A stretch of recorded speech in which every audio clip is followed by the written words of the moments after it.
Brian, I left on Friday. No, I'm sorry. I left on Saturday.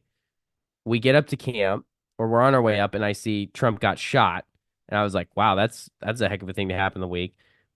I get back on the internet, and Biden's resigned. It's just like, whoo. We're cleared to engage. Time on target. 5 mics. Out.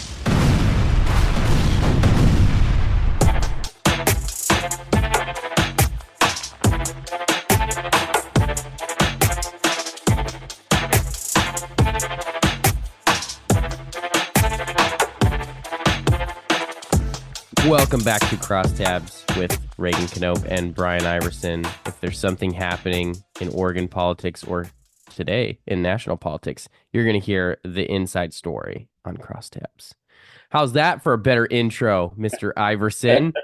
Goodness, giving me such a hard time. Come on. You were gone. We got to have some fun while you're gone. That's the number one rule with all my friends is, well, unless you're playing golf together, then we trash on each other the entire time. But Oh, absolutely. Absolutely. God help you if 100%. you hit a bad shot if you play golf in my foursome. And it's golf season. We're in the midst of, golf fundraisers and all the things going on throughout the state. So I think it'll be fun. I get to play in a foursome this coming Saturday down in Medford called the Juggernaut. So it'll be a fun tournament. I do like golf tournaments as fundraisers, but I do feel like we should have a fall or winter equivalent in Oregon, and I'm just not sure what that should be yet. Is it like bowling, bowling fundraisers, or something more interesting? Somebody who has a more interesting life than I do can think of something better than bowling, but someone should workshop that because there's multiple seasons of the year that you can't golf, at least in a lot of places in Oregon, where Yeah. it's either too cold or too rainy or too dark or whatever. So we need something that's the alternative. Laser tag fundraisers. I'll You know put what that it's on. called? Arizona. That's the alternative for the fall and winter. We go to Arizona. No, I'm just kidding.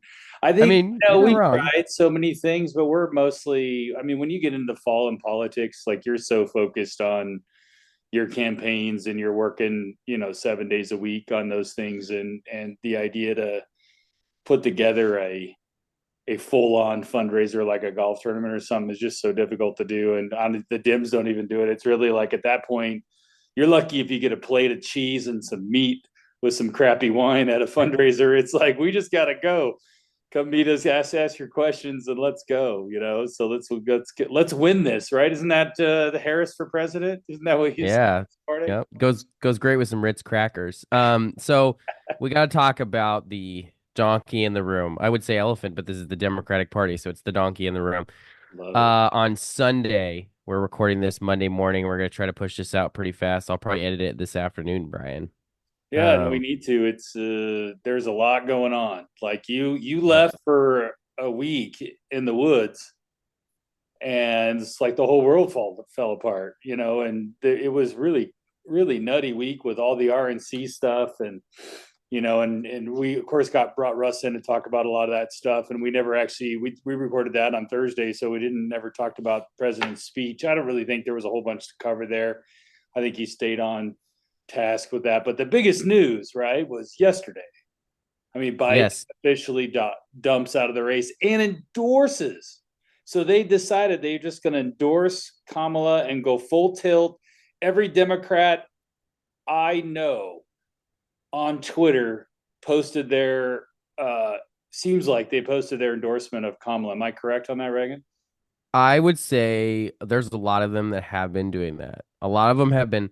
There's basically two types of statements that are coming out from like elected Democrats. One statement is just about Biden and how he's an incredible patriot. More notable than George Washington is sort of how they're trying to make him sound, making him feel good about, like, frankly, just getting knifed out of the presidential race. But then there's the other statement, which is some people who are just going full on for Harris, and I'm seeing some stuff on Twitter trickle in. I saw the Louisiana delegates for the Democratic Party committed to support Harris.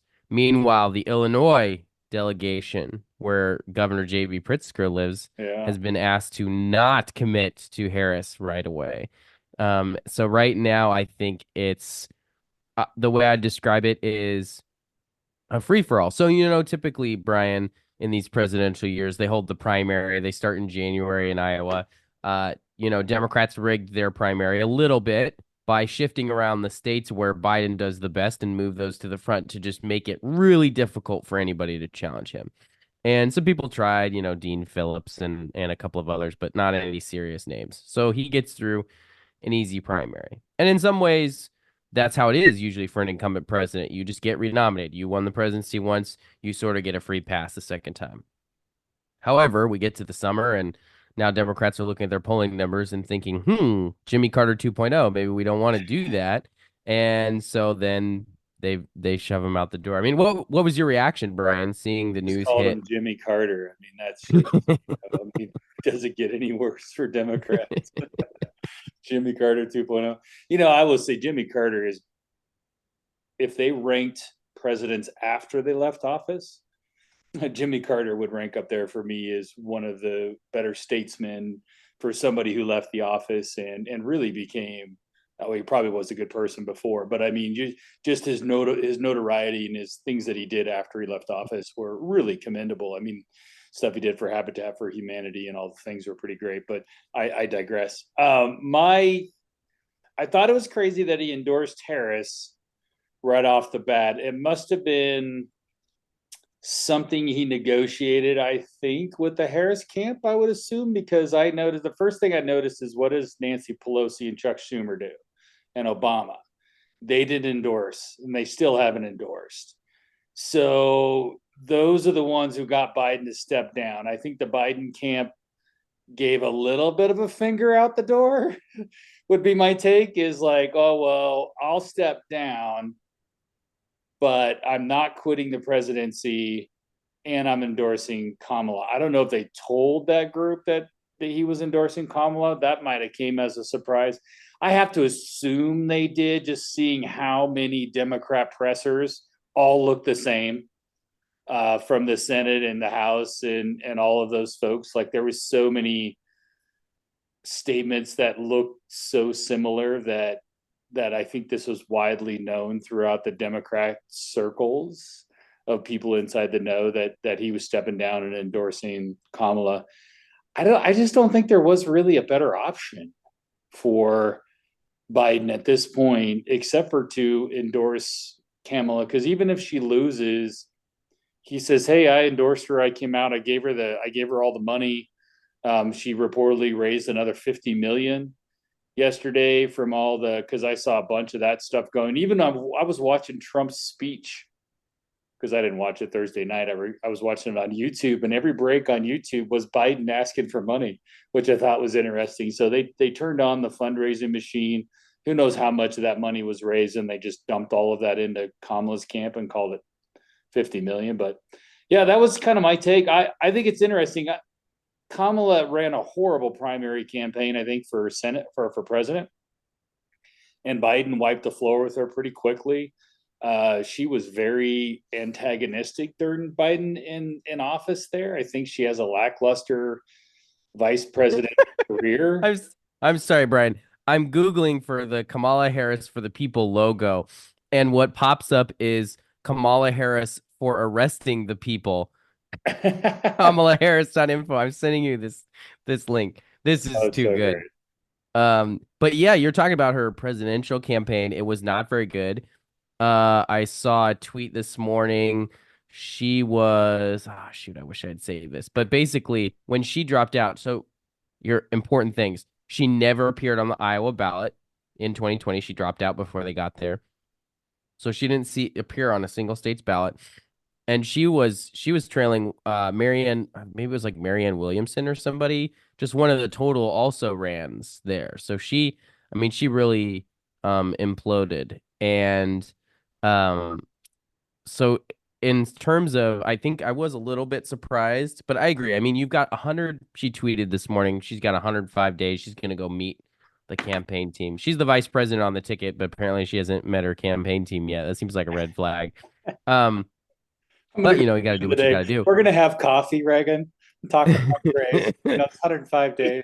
But But I think in terms of name ID, she's been on the ticket, the whole time. She's been vice president for 4 years. So you kind of think, you don't want a governor who's only known really in one state to have to introduce themselves to 49 other states in 100 days. So you need a figure Uh, that's nationally known. And everybody else, it's like, it's Nancy Pelosi, it's Michelle Obama, it's these people who have been around politics, but not at the top of politics, not battling for the presidency. And so it's just a different thing. And you noted something important. Obama didn't endorse. Okay, so she got right out of the gate, she got Biden's endorsement. Shortly after, she got Bill and Hillary Clinton's endorsement, right? And so I don't think Jimmy Carter really does endorse or play in these things a lot. I should check and see if she got Barbara Roberts checking the boxes in Oregon for Democrats. But she's, trying to lock up. She's trying to get congressional endorsements, U.S. Senate endorsements. She's starting with the most of those, like 10 or so U.S. senators endorsed her, yeah. right? She's doing the things you do. She's probably working on locking up the big donors, but Obama has been silent. There's been some other state, Gavin Newsom's had an appearance at a circuit court that he canceled and hasn't been heard from since, right? The people that you're expecting to jump in have all gone radio silent while they try to figure out what to do because this was a legit surprise. I think the thing that surprised me the most about it too was he just like tweeted a picture of a letter. There's no video. There Hmm. was no live to TV. He's not gonna appear on TV until Thursday, which is of course making people go nuts. But you just dropped out of the presidential race and you did it by posting a photo on Twitter. That's wild. That's obviously never happened before. Well, he's the president. I think that's the wild thing. It's like one thing, when you're dropping out of the Iowa caucuses because you got 2% of the vote and nobody gives a crap about your campaign, I'd probably tweet that out too, Yeah. But when you're the president and you've literally 105 days away from electing you again or somebody else or Donald Trump, you drop out with a tweet. That is wild. That is the unprecedented territory that we're living in. And Mike Johnson called for the president said, if you clearly can't run for president, you clearly can't be president. So he called for him to resign as president, which I kind of feel like if you were to give Harris as best of a run up and a runway as you could in 105 days, like if you swore her in as president, now she becomes the first woman and the first black woman president in the country, in the history. She gets all that hoopla. She gets the swearing in ceremony. I mean, you get all of the things that come with that, right? I just, that to me is kind of baffling that they didn't go that far. And that just tells you that Joe is so worried about his legacy, and his kids and his family are probably so worried about his legacy. I just called the president Joe. That's kind of funny. I think that's a real. It was probably a real issue for them, and I'm sure Kamala wanted. I can't assume she didn't want to be president now, because otherwise she just becomes a footnote in this crazy baffle scenario where, and maybe she didn't, maybe it's an easy, if she loses she can easily just say, hey, I stepped in when nobody else would. All of the things, right? She's got all the excuses. Nobody, the bar is set really low for her right now. So achieving even somewhat of a, some victories over the course of the campaign is better than I guess what Joe would have done, if we would have saw it. So I don't know who, and I think on the vice president stuff, I think they probably string that one out.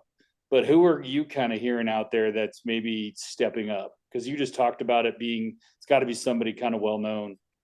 Well, and I think the stuff I saw, some of the screenshots. I don't watch cable news, but I see when people tweet screenshots of what's on cable news or clips.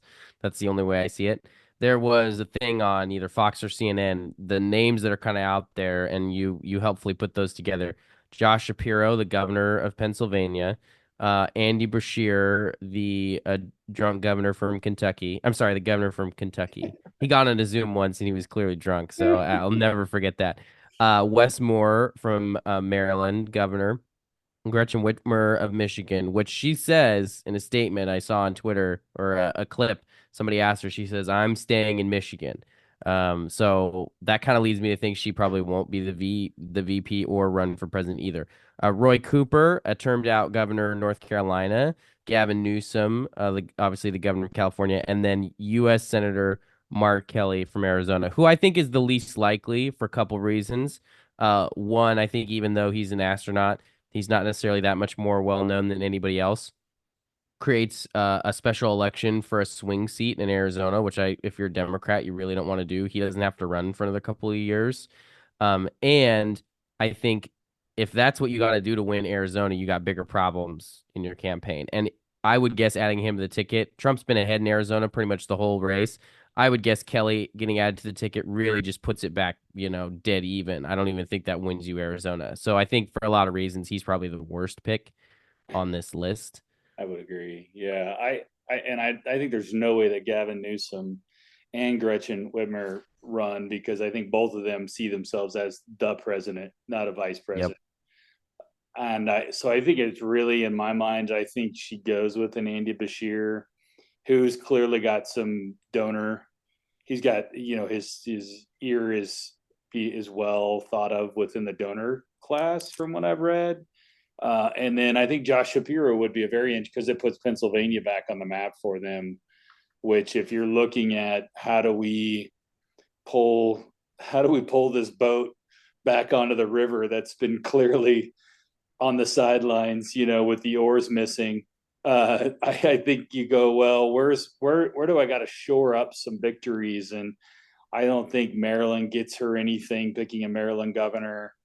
I think Roy Cooper of North Carolina is kind of an outlier for that governor's race. I think sometimes in Maryland they elect Republican governors too, and I think they do the same in North Carolina. They sometimes elect Democrat governors because usually if your opponent just sucks, they'll swing the other way, and I think that was the case with both of those. So my top pick is probably Josh Shapiro. I think he's young. He's doesn't hurt him. He's only been in office a year and a half. Probably doesn't hurt him to get his name ID out there. Brings him up to the big boy table, as they say, and potentially, even if she loses and he loses, it could be a springboard, for the 2026 or 28. Sorry. Right. I totally agree. And I think, I mean, you look at this, I'm at the 270 to win map right now. I think if you are the Harris camp, you just need to get to 270, right? If there's something you can do to expand the map, sure. But at this point, there's nothing you can do to put Georgia in play unless the whole country kind of sort of shifts on this change, right? So I wouldn't worry about Georgia very much. I think that's a bit of a pipe dream for Democrats. I think they could be competitive in Arizona, but it's going to take a bit. And I think that they might want to focus on Nevada if they were, because it's the most recent one to kind of have barely flipped. But so if you're them, you're focusing on Wisconsin, Michigan, Pennsylvania, and you're right, Josh Shapiro. I think that's interesting though because he's pro-Israel. I think that's sort of a problem for the Dem base. That's what I saw a CNN said, well, he's Jewish, so that could be a little bit of a problem. I said, oh, what do you mean by that? They never followed up on that. That's a Of problem. course, too pro Hamas. I mean, Yeah, that's the real problem. And you Michigan, have a problem. Yeah. and that I mean, you add Josh Shapiro, great. You've got a Jew on your ticket that helps you win Pennsylvania, but now Michigan's going to go for Trump because of the Islamic community that's very pro Hamas there. I mean, I think they have to debate all these things. So you let me flip Wisconsin, Michigan, and Pennsylvania to blue. That's 287 electoral votes if they hold. Virginia. Oh no, I'm sorry, because I accidentally flipped Arizona and Nevada. So. That's 270 exactly. They can get to 270, and then they have to figure out how to put Nevada in play to give them another path. Arizona, maybe Georgia. I think Georgia's done for them. Honestly, they got to make sure they put Virginia back in the blue column and a couple of other things. So this is gonna be. I think this is gonna be another close election, unless. I mean, there's a lot of stuff I see out there about Kamala being pretty. I mean, she had worse approval numbers as the VP before Biden. Is that just because she's the VP and people like to hate on the VP, or is she actually bad? That's what I don't know, and that's what'll be really interesting to see. Yeah, it would be. I was looking at that website, kamalaharris.info. It's so funny. You gotta, Kamala for arresting the people. yeah, I love parody. I think parody is so much fun, and I think we lack we politicos in the world, we tend to lack a sense of humor, because we get so caught up in ourselves, and it's just especially the politicians, they get so caught up in themselves that sometimes it's fun to see parody against other I like the stuff against Trump too. It's kind of funny. So I don't know. I that's a funny website, and they spend a little bit of time on that too. It's not like they just They threw it up did. there. It's a good one. No, here's a couple of points they put on there. Kept nonviolent criminals in jail to put out forest fires, which I think honestly, that's a great policy. I was talking with some people the other day. Yeah, you know what? Serve your time. Show that you actually care about your fellow man by helping to put forest fires out. Yeah. It, at the end of the day, put parents in jail for children skipping school and laughed about it. It comes with a video clip. That's a good one. And then my favorite, of course, believed the accusers of Joe Biden when they said they were inappropriately touched, which is of That's course funny. hilarious because she joined his ticket. Um, It's yeah, funny on so I the mean, truancy laws though, on that putting parents in jail. I mean, those are truancy laws, right? I mean, so we used to have truancy courts in Oregon, and they got rid of them. And I've had a lot of judges that I'm familiar with, circuit court judges that want the truancy courts put back in. That kind of, it just basically enforces parents to make sure your kids go to school. And I think we need that, and a little bit more of that out there. But I don't know if I'd laugh about it if I'm forcing parents to go to jail. But those are I I policies. certainly wouldn't. So let's take this to Oregon then. What are Oregon Democrats doing about Kamala Harris? We've got this article, Brian. I don't think I put this in the notes, so I'm texting it to you right now. Uh, That's far. Oregon Capital Chronicle has basically compiled the statements that they could find from elected Democrats about Biden stepping down. And the interesting thing seems to be here that Oregon's one of the states where most of these guys are holding their powder, keeping their powder dry. The only one that really aggressively went out there for Kamala Harris immediately was Congresswoman Val Hoyle. She was immediately in her statement saying, I respect that Biden has endorsed Kamala Harris, and I support her. Salinas hasn't said anything. Probably still waiting for the polls to come back. Wyden and Merkley didn't immediately get on board. Tina Kotek didn't immediately get on board. Janelle Bynum, another one, probably waiting for the polling to come back. And Maxine Dexter didn't. And the Democratic Party of Oregon, in their statement, said, "We look forward to sharing more information about what delegates and what the state is going to be able to do, basically, when information becomes available." So sort of indicating that they are not going to push, like the party apparatus isn't going to push delegates a certain direction yet. Yeah. Um, Yeah, that was I tweeted back at Oregon Democrats on their, because they say we wholeheartedly stand with Joe Biden's statement. So I've said, oh, so does this mean the Oregon Democrat Party wholly endorses Kamala Harris for president? I'm still looking for a response. I didn't get one. I probably was deleted. I haven't even looked yet.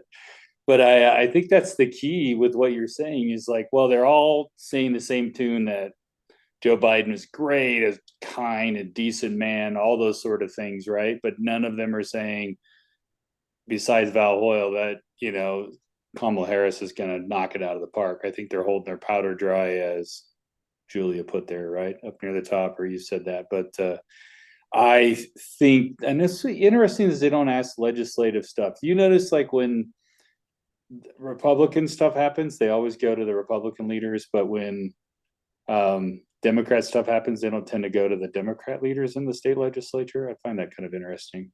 well, how many times do they ask Republican state legislators about stuff that Trump said? That doesn't even apply to like state related stuff. I don't know. And they never go ask, they always ask Chavez Dreamer because she's in a swing seat. They almost never ask Bence any of these questions. And then, yeah, they usually go to like the state legislative Republicans. And Yeah, I totally agree. I think there's an imbalance there that if, they wanted to be less biased, they would correct that. But they haven't yet. So might be an indicator there. But overall, I think for Oregon, it's a bit of a wait and see. First, Democrats have to decide what they're going to do.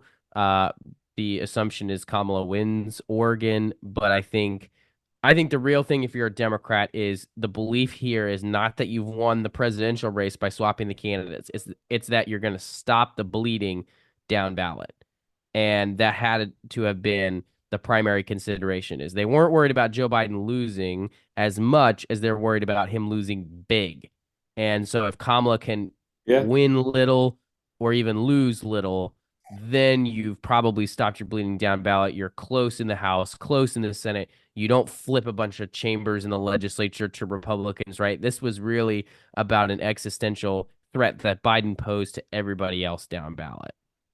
So hopefully for them on their side, they're just like crossing their fingers, hoping it works because they probably don't know that yet.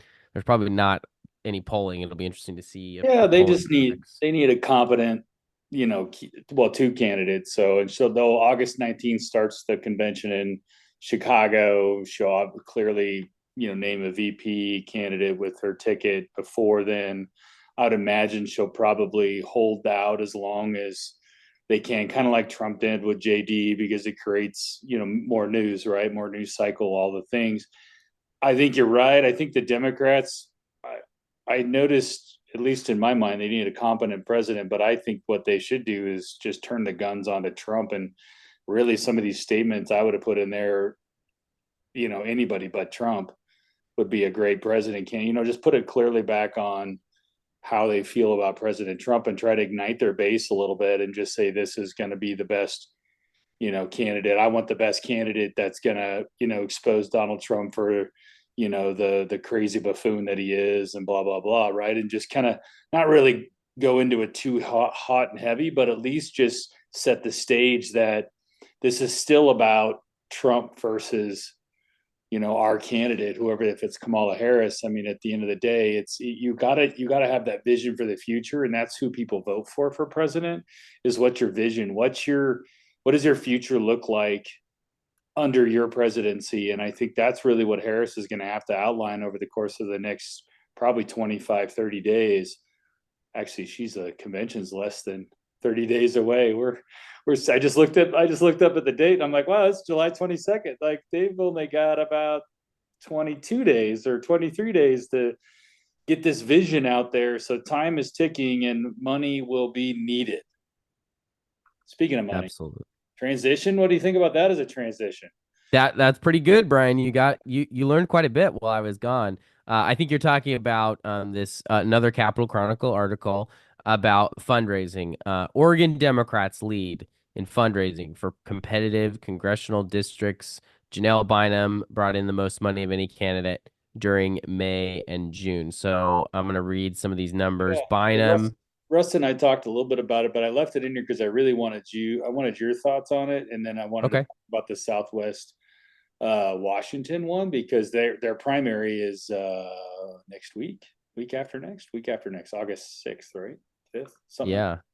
Well, I think that'll kind of be maybe the first test even of this switch at the top is how's the turnout that. for Yeah. Democrats? Are they super enthused versus the Republicans? And I'm going to go to that paragraph of this here, but it looks like, I mean, for him, Joe Kent, I think one of the things that was originally a concern is that he's been a underperforming candidate. He was sort of a lackluster fundraiser the last time because he beats an incumbent, Jamie Herrera Butler, who's been a pretty strong candidate for a long time up there in that swing seat. And he's more MAGA, he's more Trump. She was one of the ones that voted, I think, to impeach Trump, if I remember right. That's why she got targeted. But then he didn't really come back with the same kind of fundraising operation, the same kind of messaging operation. So he gets beat by, as she's known, MGP.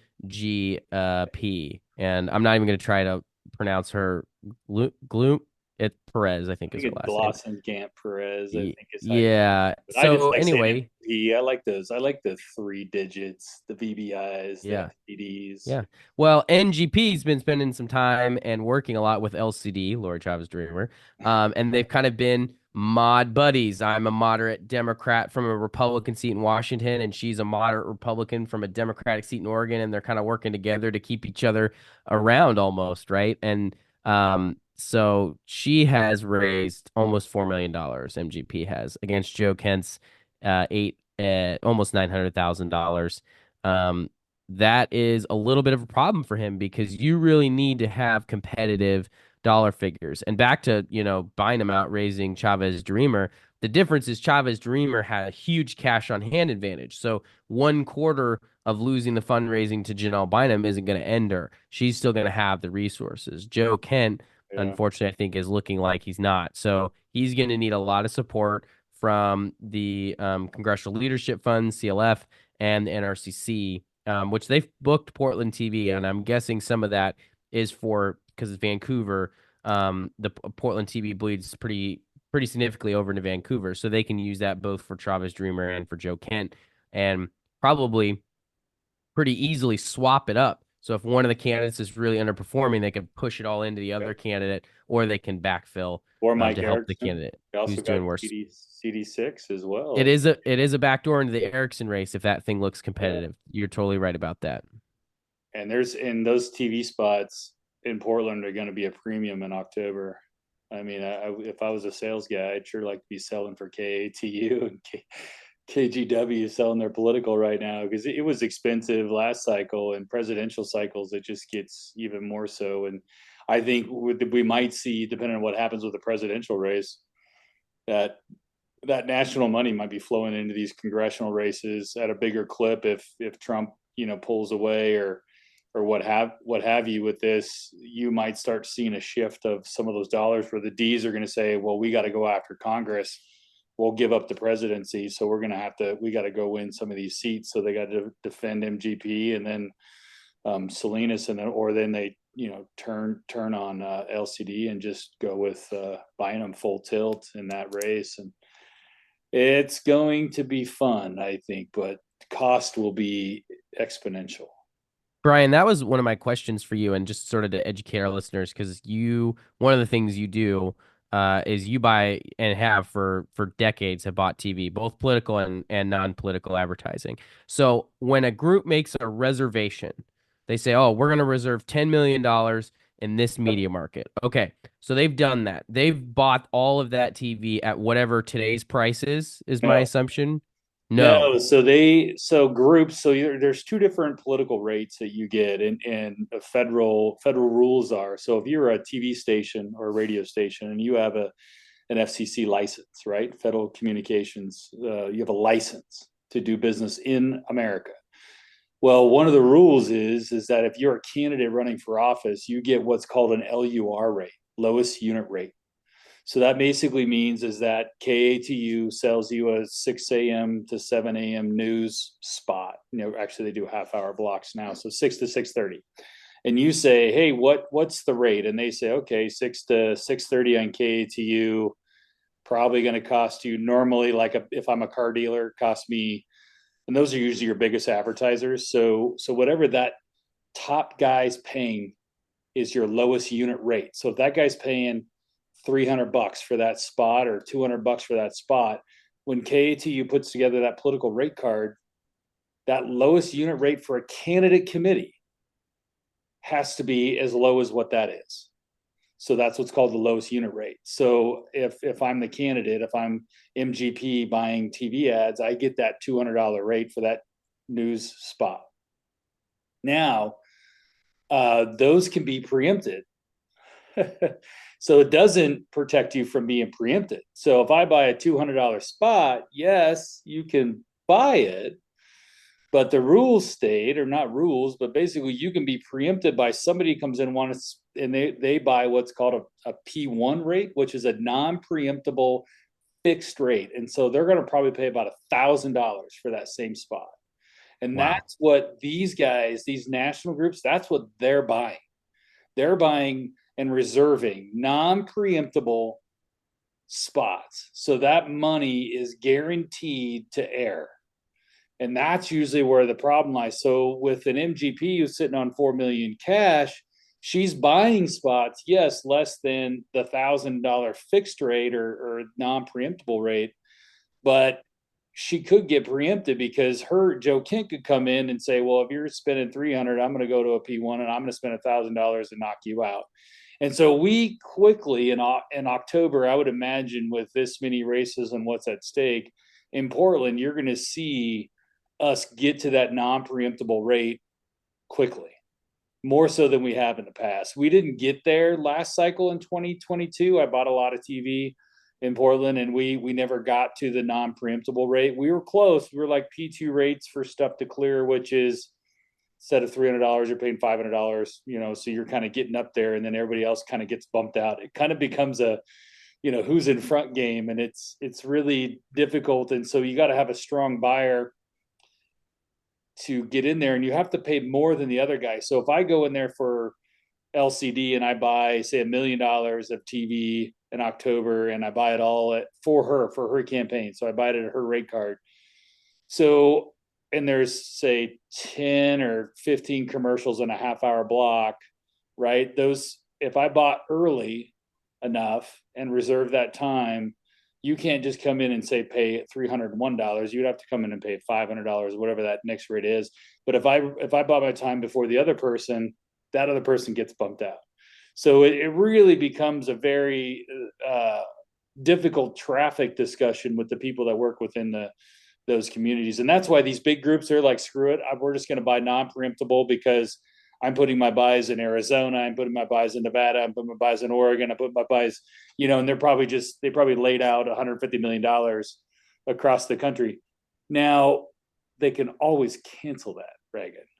So Yep. there is that other side of things. And we saw that happen in 22 as well. We saw some canceling of big buys that came in. And so that opens up inventory. So it's truly just having a good media buyer that's following that stuff literally daily. We'll be on there polling, and it's all public information. So I'm polling. I'm sure Drazen's campaign did this with the Kotek's campaign, where they're polling each other's buys, right? Oh, I'm going to match her buy over here, and if she's she just bought Prices Right, I'm going to buy Prices Right. So the media buyer world within the political stuff is a whole nother topic that we could get into. So I'll stop digressing. That's pretty helpful though, Brian, because I agree with that. Everybody goes, oh, wow, look at these big media buys. And then you could cancel for any number of reasons. The race stops being competitive. You've already won the race. You've lost the race. Your donors didn't show up to fund that race, and now you're canceled, right? Because it's not like you're putting money down for that TV probably either, right? Up to a certain point, you can probably buy it. I think I remember you talking about some of the TV that you guys were buying in 2022. You were paying per week. Each week would come around, you'd pay for the week's TV, right? It's not like you had a bunch of money down and you were going to lose it.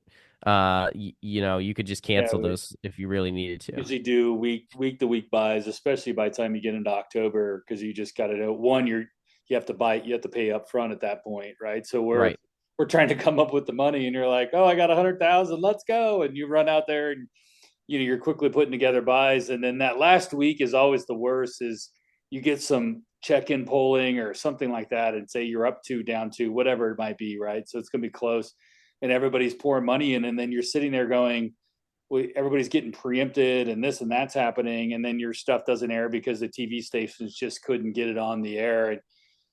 And we do that because you just don't know, does that one person that sees that one last TV hit or message out there when they're sitting in front of their ballot and they're like, oh yeah, that's right, I don't want to vote for that person?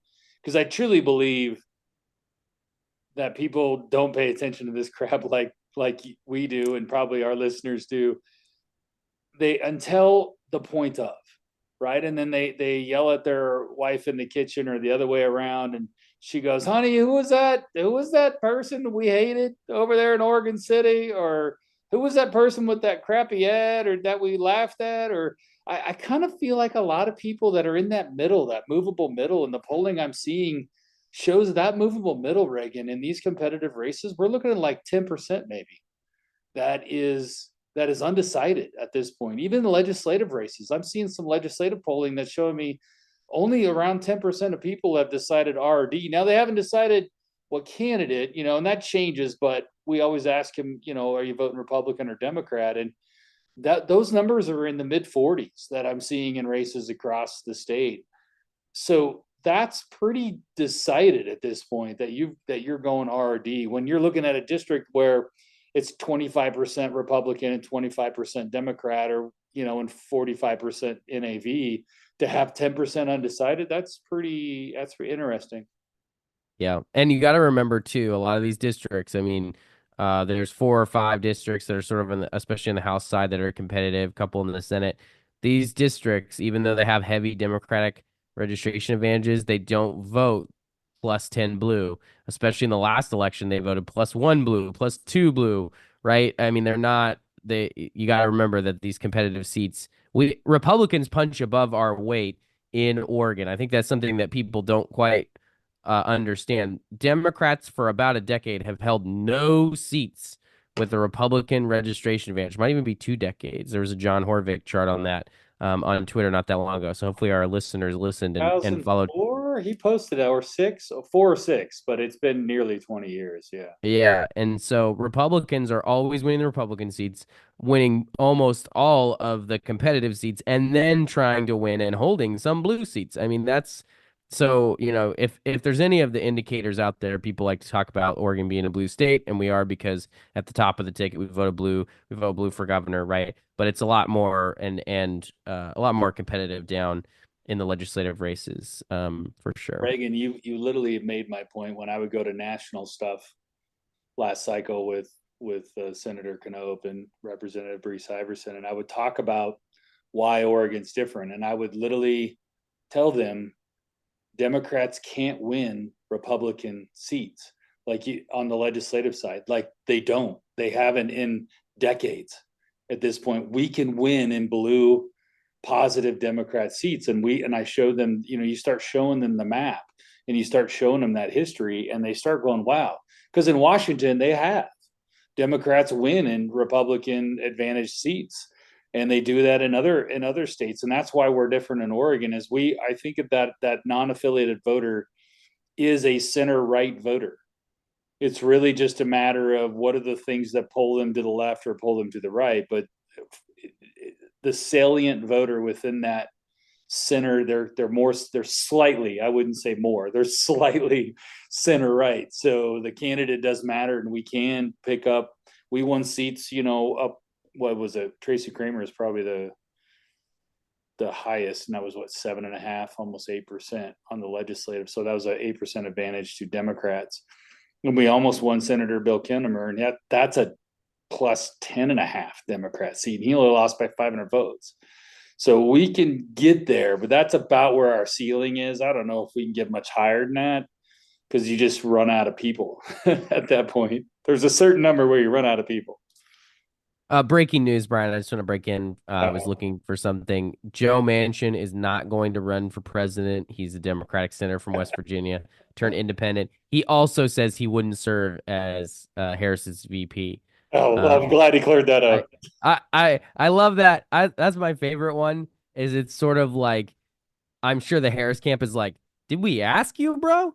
And it's just him sort of like throwing a little diss out there. I think it's this politics stuff is hilarious sometimes. What a narcissist!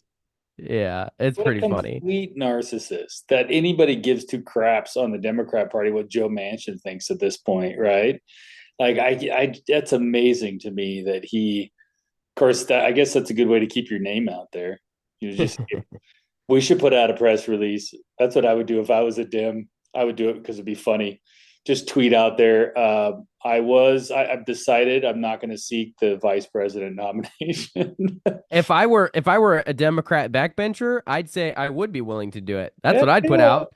I'd say I'm willing to serve. If I'm, Val Hoyle, Andrea Salinas, yes, willing to serve on the first all-women ticket for president. I think that would be. We did that. Remember, there were a bunch of Republicans. We put out, I endorsed President Trump. It's not like President Trump was looking for some state legislator to endorse him, and I saw that across the country, and I was like, oh, that's kind of funny. Yeah. Trump was making calls into the legislature trying to get lock down those endorsements, and he finally got them. Yeah. Absolutely. Well, we did. We put that on Twitter for Goodwin's race, and then I even I raised some eyebrows with the Trump campaign, and they were like, like we shouldn't be doing this. Like, what? Just stop it. Like it propagates your brand. Like that a state legislative candidate would actually care enough to say they endorse you. So you should take Well, it as a badge of honor. exactly. And they had bigger fish to fry because there were congressional candidates that Trump was literally endorsing against that were still putting their name, like the House Freedom Caucus chair, Bob Good, who endorsed DeSantis. He did a bunch of things Trump didn't like. So Trump like recruited a candidate to run against him. Bob Good was still out there. He printed signs. It was Bob Good and Trump on the same sign.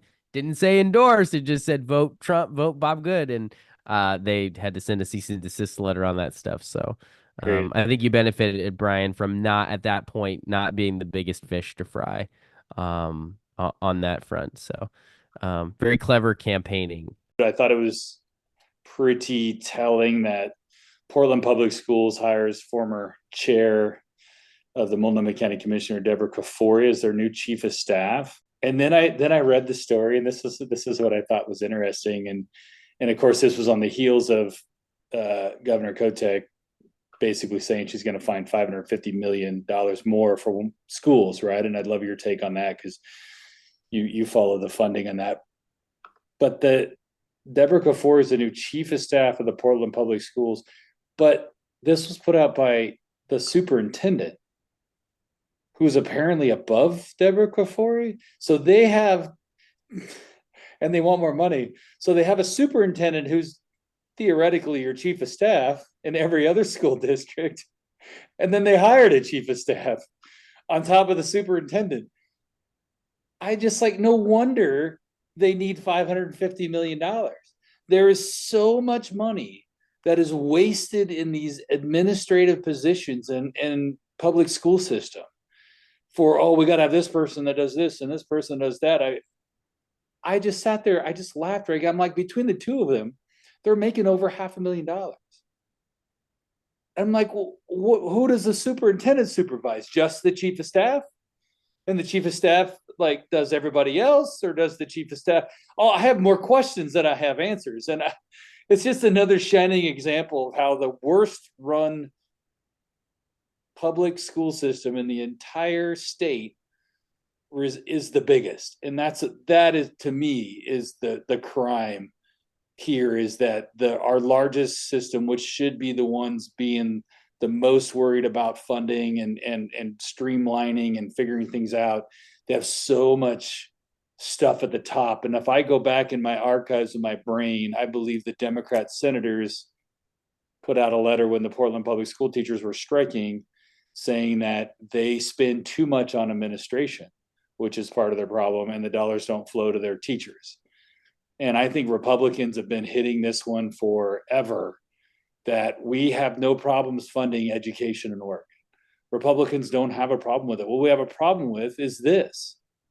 We have a problem with the dollars just going out the door to these unneeded positions that don't actually teach kids. Like, I don't think any Republican, well, I can't say that for sure, but I don't think Republicans in general, I can speak on that, don't have a problem paying teachers more to have good teachers teaching our kids. I don't think most people, any rational person, could not disagree with that statement. It's this other stuff that just gets us our blood boiling, that we're already spending $10.2 billion. And you want to add another $500 million for what? For PERS? For retirement pensions? Like, what are we paying for? That's my problem. I see a lot of that. So reading through this site, which yournewsoregon.com or youroregonnews.com, which is not one I've ever heard of. So I don't know who runs this one. It kind of looks like a Pamplin media site, It though. is Pamplin, yeah, but they kind of have another little clickbait site where I think they dump all of their local news into, and it's called youroregonnews.com. It's Well, interesting. my guess is they're going to be doing more of that as they start to lay off more of their journalists and close more of their papers. So they'll Maybe probably we should probably what buy they'll it. do. I want to buy one of these. I just want to own a paper because I think it'd be fun and just be like an obviously Republican paper too. Just be like, we're the Republican paper. Yeah, Subscribe all over this state. Do you know how fast we would go, Brian? I think we would grow really fast, honestly. great. So here's my take on this. Uh, Starting out, I think Deb Kafori is a real quality person. Generally, I know of her. I know I've met her before, but it was when I was young. She was the minority leader, the Democrat minority leader in the House when my dad was the majority leader. And I know they got along. They fought, but they got along. And so you know that when you're hiring a chief of staff who is Deb Kafori, you know you really have an ability to punch above your weight. Because frankly, I think she's the type of person who could be the actual superintendent. So I'm kind of surprised that she took the chief of staff job, right? So what that tells me is, and here's what I think is going to happen. This is my guess. Deb Kafori is going to be in front of the legislature a lot in the next session, talking about, well, when I was here as a legislator, and here's the things that we need to do in Portland Public Schools. And she's there for her experience. She's there for the cachet that her name brings. I mean, she was bandied about as a candidate for the Blumenauer seat, I and she know. decided not to jump into that race for whatever reason, right? So she still has a strong and high respect level among Democrats. That's how I read this. Okay. So that is what I see happening is she's there to be able to get into, rooms where maybe the Portland Public School isn't as welcome at the current moment, right? She's going to be talking to local businesses. I think she is a facelift for the district. I think that's part of it because the superintendent is from Washington. So they don't have cachet with the Oregon movers and shakers for the most part, probably, right?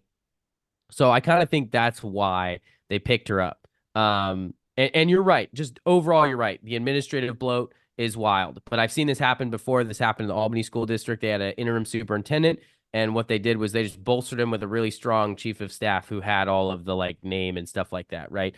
Sort of like if Tim Knope was to hire like a really qualified chief of staff to like boost, because he's not that well known and stuff like that. So he brings me on to like really boost his profile. What I'm saying? Are you saying you're a So better chief of staff than your dad? Is that what that means? I'm just this is hypothetical, Brian. It wouldn't happen. It's not like that's taken place. Just to, just kind of give you an Okay. idea I'm just of what might be going on.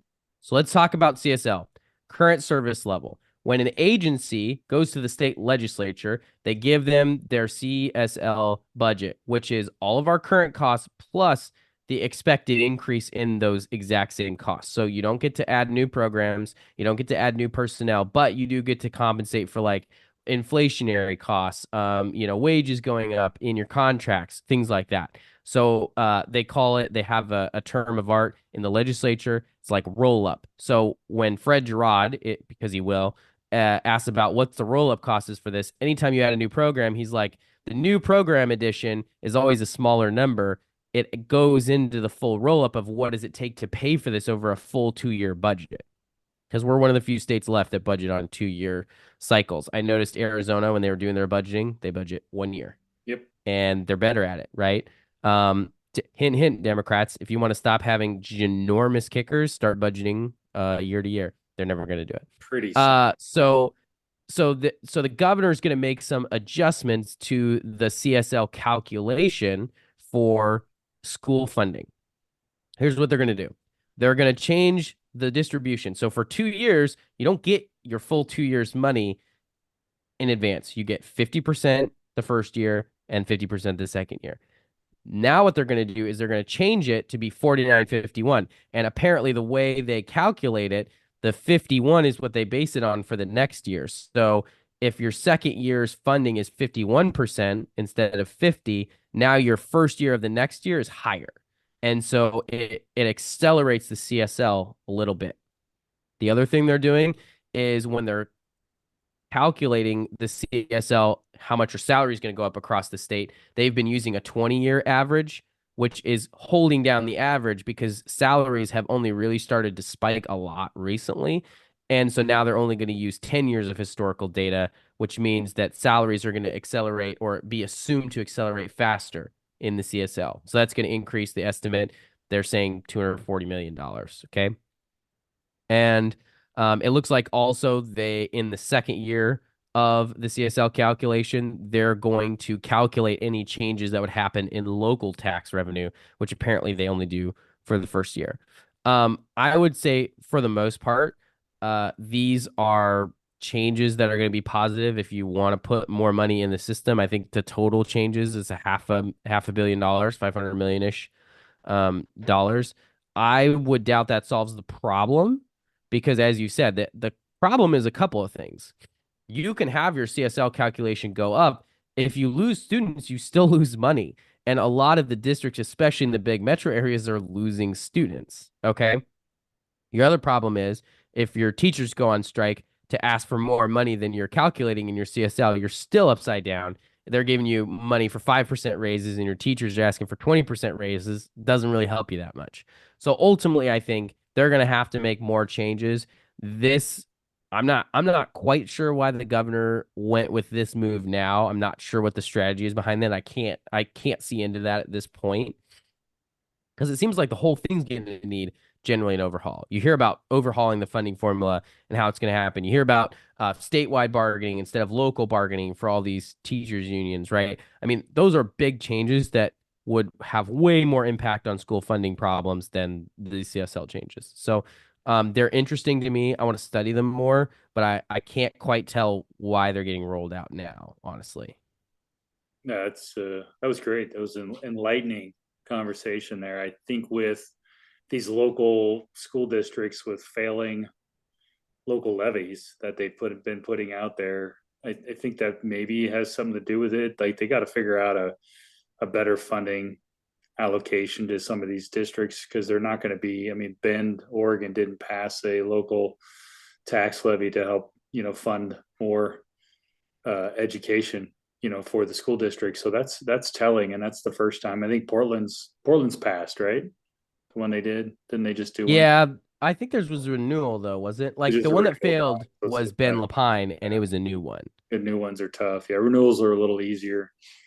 Yep. But yeah, I think there's probably going to be a lot of discussion around funding in the legislature in 2025. I mean, we see the roadshow happening with the transportation stuff. Like they got a huge funding issue and how they fund things, right? I mean, because they're all based on, like you were just talking about, they're based on assumptions of things. So if you just like with transportation, if you assume your gas tax is going to be 38 40 cents, whatever it is for the state of Oregon, and you assume, well, last year we brought in this amount of money, and then they didn't assume is electric vehicles. They didn't assume some of the other things that are out there, assumptions that then drove their dollars down. And then in a 2-year budgeting cycle, it's very difficult, to your point, to hit the mark on the head, because if we had a crystal ball and could look out 2 years and see where the economy is going to be, because our whole budget's based on the economy, so it's very difficult to do. And I think going to an annual budgeting would be a way better scenario. I think going to annual sessions would ultimately be a better thing to do. I hate that I just said that, because I think the more that we're in Salem, the more it seems as things don't really go right. But I think doing 2 90-day sessions, or you do 2 60-day policy sessions followed up by a budget session of some kind, that seems to be the way that we're going to have to go. And we have to take a hard look. And I think when President Courtney, pushed really hard for the annual sessions back in the day, I think he was really looking at these sort of issues. It wasn't really like, give us more time to discuss horrible policies. It was like, no, we need to have more clarity in the budgeting, because before those annual sessions, there was and of course that was right through the recession and all the things, and you had these cratering budgets, and the e-boards getting together and everybody's getting together trying to figure out what to do. And they said, well, if we just had a budgeting session, was just what they kind of coined the short session, this 35-day constitutional thing. I think we got to look at it a little bit differently and just say 6 months is too long for Republicans and Democrats to be in the same room anyways.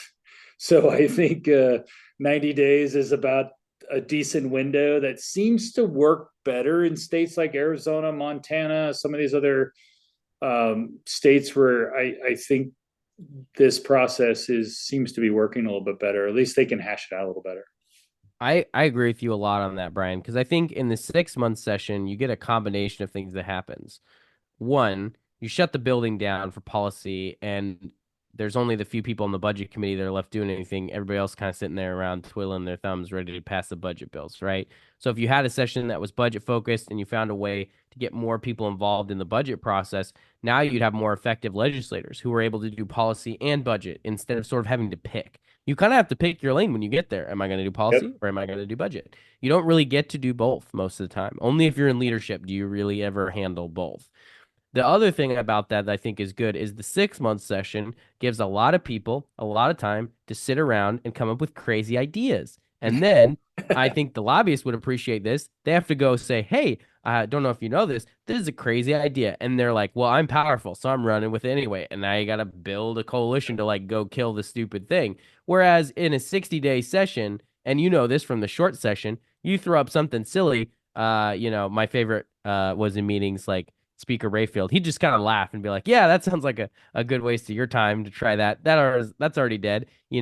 Everybody knows what's legitimate policy and what's not legitimate policy in a short session, right? And there were things that were being driven by like ballot measures. So, I mean, we got two of the biggest pieces of legislation in like a decade through in a short session because of the ballot measures. We can do big things in a small amount of time.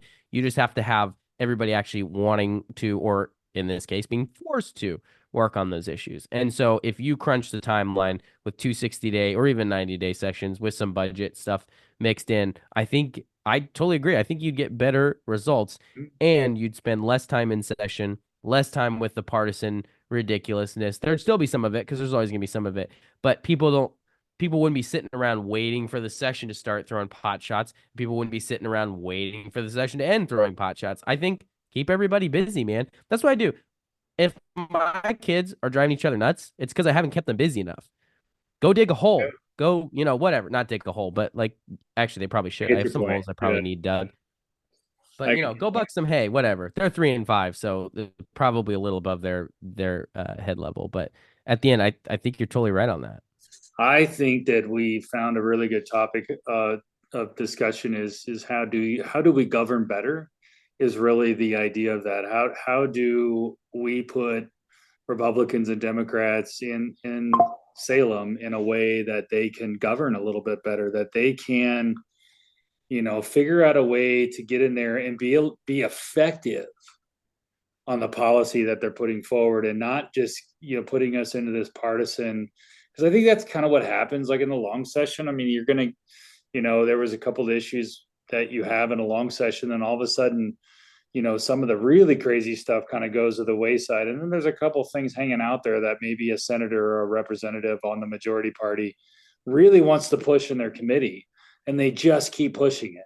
Right. And they bring, and then what happens is now all of a sudden it grows legs or gets amended, and it's something gets thrown into it that carries it through. And then now everybody's like, oh, wait a minute, we need another vehicle. Well, so-and-so's got this vehicle over here talking about education. Well, let's chalk our stuff into that. And then all of a sudden we got something happening that we never really wanted to happen in the first place. And I think if you shorten that time frame, it does eliminate some of those problem child bills that run around. And I think it keeps us more focused on the goal at hand instead of the other side of it, right? The goal is, how do we get this? If this is a policy we want to do, how do we get this policy moving forward? And I think that's kind of the reality of it. Yep. Well, I think, I don't know, Brian, you feel like we've done a pretty good episode here? We've done Yeah, it yeah, this justice? is great. I'm going to end, and then I'll let you in, but I got to end with this because it's too funny. Just breaking news, because you did breaking news. I love breaking news, Brian. Give it to Car me. a car flipped over. Danny Peterson, Coin 6 News, updated 1 hour ago. Car flipped over in a TriMet crash. A person was sent to the hospital with significant injuries after a crash involving a MAX train and a car in East Portland Sunday afternoon. According to Portland Fire and Rescue, the occupied car wound up upside down and damaged on the tracks near 108th. So the MAX train was also damaged, preventing crews from removing the electrical connection from the overhead power wire. Reagan, why do we still have MAX trains? There's nobody on the train. How does a car get in the middle of the tracks? It's about time we get rid of MAX altogether. They shut down all the time because of fixing things and this and that. I've been in Portland so much, I've never seen anybody on there. It's besides homeless people. It's about time we save some money. We put all that money into roads. Imagine we'd have no potholes on 205 if we took all that max money and put it on 205. We can widen that thing and go from there. That's Look, Bryan, my transportation update of the day. all I can say is it's pretty clear TriMet has an anti-car agenda, and they're just taking it to its final conclusion. They're just going to hit the cars. Reagan, this is a great point. I am glad you brought this up. I think this was staged in a way as cars, you better get out of our way. I think we need to start having a very anti-car, maybe we'll call it TriMetHatesCars.com or something. They're going to force us one car at a time to get on that TriMet station. Because where does that poor person go now that was in that car? They're now going to have to ride TriMet. And the PTSD from riding TriMet to get to work because their car got hit by TriMet. What is that person going to do? I think we need to probably give them at least $1 million settlement out of this. And that's what I'm waiting for now is where's the lawsuit? I hope TriMet does have to buy them like 2 new cars to replace the one. Cut off one car, 2 more take its place. Bryan. Anyways, that was my funny. Everybody knows I'm kind of sarcastic about TriMet in Portland, but I do really believe that when we take a look at transportation, and at some point we should talk about that, but it's a little hard with all the campaign news going on. But if we're going to look at how we redo transportation in Oregon, why can't we look at why is TriMet off limits? Why are bus systems off limits to have discussions about? And I think that that's only fair. If we're going to put everything on the table, put everything on the table.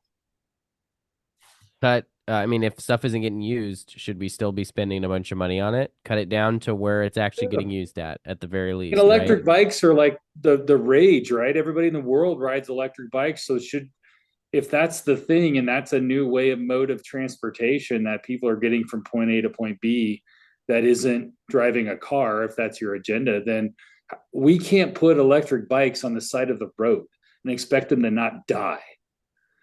So what are we looking there? Maybe we turn some of those grids into bike lanes that, it doesn't have TriMet anymore. I don't know.